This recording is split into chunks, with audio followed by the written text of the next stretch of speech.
আর হাবিব জনাবে মুহাম্মদুর রাসূলুল্লাহ সাল্লাল্লাহু আলাইহি সাল্লাম সাহাবীকে বললেন, মানে আমাদেরকে বললেন, লাইন কুনতা কামা কুনতা, তুমি যেভাবে বললা সেইভাবে যদি ঘটনা হয়, অর্থাৎ তোমার কথা যদি, তোমার বর্ণনা যদি সত্য হয়, ফাকান্নামা তুসিফুহুমুল মাল্লা, তাহলে তোমার কথা যদি সত্য হয়, তুমি ওই প্রতি আত্মীয়র প্রতি জ্বলন্ত অঙ্গার নিক্ষেপ করলা। আপনারা কি বুঝতে পারছেন?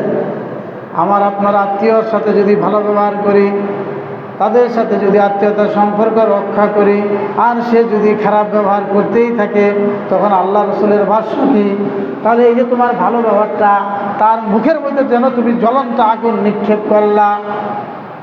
আল্লাহ রসুল আল্লাহ বলেন, ওয়ালা ইয়াজআলু মাআকা মিনাল্লাহি জাহিরা, আল্লাহর পক্ষ থেকে ওই আত্মীয়র বিপক্ষে আল্লাহ তাআলা একজন সাহায্যকারী অর্থাৎ ফেরেশতা তোমার জন্য নিয়োজিত করবেন। সুবহানাল্লাহ। মা দুমতা আলা যালিকা, যতক্ষণ পর্যন্ত তুমি এই ব্যবহার উপর দৃঢ় থাকবা। তাহলে কি বুঝলেন? সহনশীলতা, আত্মীয় স্বজনের প্রতি ভালো ব্যবহার করা। আমি আত্মীয় স্বজনের সাথে ভালো ব্যবহার করি, কিন্তু সে আমার সাথে খারাপ ব্যবহার করে, তাহলে কি হবে? আল্লাহর পক্ষ থেকে একজন সাহায্যকারী আমার প্রতি থাকবে, এবং তার এই দুর্ব্যবহারের কারণে সে কি পাপিষ্ঠ হবে, জাহান্নামী হবে। অন্য পক্ষে আমি কি জান্নাতে চলে যাব। সুবহানাল্লাহি ওয়া বিহামদিহি। সম্মানিত উপস্থিতি, এখন বলেন আমরা কি এই কাজগুলো করি? আমরা কি এই কাজ করি? 100% মানুষের মধ্যে বর্তমানে এই যে এই বাড়ি এই বাড়ি, ওই বাড়ি ওই বাড়ির মধ্যে ঝগড়া বিবাদ আছে কিনা? তাহলে আপনি মুখে বলতেছেন মুসলমান, তাহলে এই হাদিসটা কে আমল করবো? আপনারা কি বুঝতে পারছেন? 100% ভাইয়ের সাথে বোনের সম্পর্ক নাই, এই বাড়ির সাথে এই বাড়ির সম্পর্ক নাই, তাহলে আল্লাহ রসুল বললেন কি, আমরা করি কি? প্রিয় ভাইরা আমার, মহান আল্লাহ তাবারক ওয়া তাআলা আমাদেরকে পৃথিবীর মধ্যে দায়িত্ব দিয়ে পাঠিয়েছেন। প্রথম দায়িত্বটাই হলো আত্মীয়তার বন্ধন রক্ষা করা। এ বিষয়ে আল্লাহ তাবারক ওয়া তাআলা অসংখ্য আয়াত, রাসূলুল্লাহ সাল্লাল্লাহু আলাইহি ওয়াসাল্লাম অনেক হাদিস নাজিল করেছেন। যেমন কোরআনের মধ্যে আল্লাহ বলেন, আল্লাযীনা ইয়াসিলুনা মা আমারাল্লাহু বিহি আন ইউসাল, সূরা রাদের 21 এবং 23 নম্বর আয়াতে আল্লাহ বলেন, আল্লাযীনা ইয়াসিলুনা মা আমারাল্লাহ,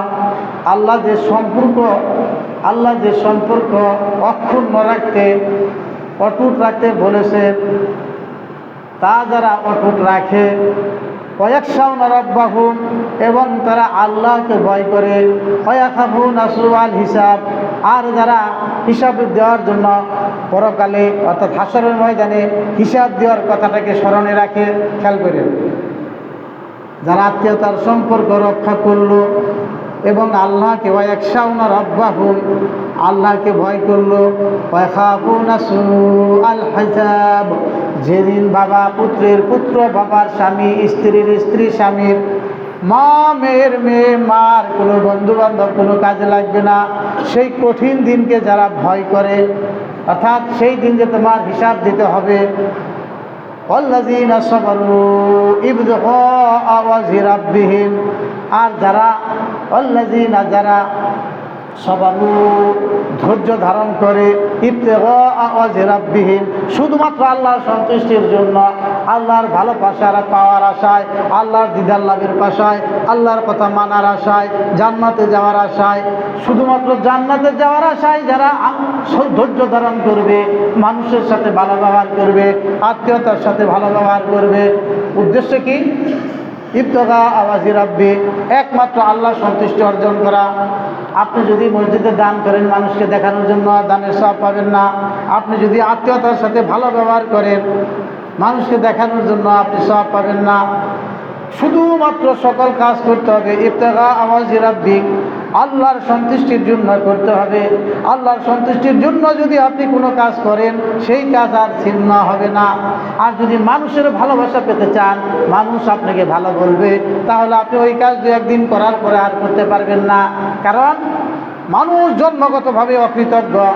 এই অকৃতজ্ঞ মানুষ কখনো ভালো কাজের বিনিময়ে ভালো কাজ করে না, এই জন্য আপনিও করতে পারবেন না। তবে আপনি যদি একমাত্র আল্লাহর সন্তুষ্টির জন্য আত্মীয়তার হক রক্ষা করেন, বোনে আপনার কাছ থেকে জমিন নিছে, এই জন্য বোনের সাথে কথা নাই। ভাই আপনার প্রতি জুলুম করেছে, এই জন্য ভাইয়ের সাথে কথা নাই। প্রতিবেশী আপনার সাথে জুলুম করেছে, এই জন্য প্রতিবেশীর সাথে কথা নাই। তাহলে জান্নাতে যেতে পারবেন না।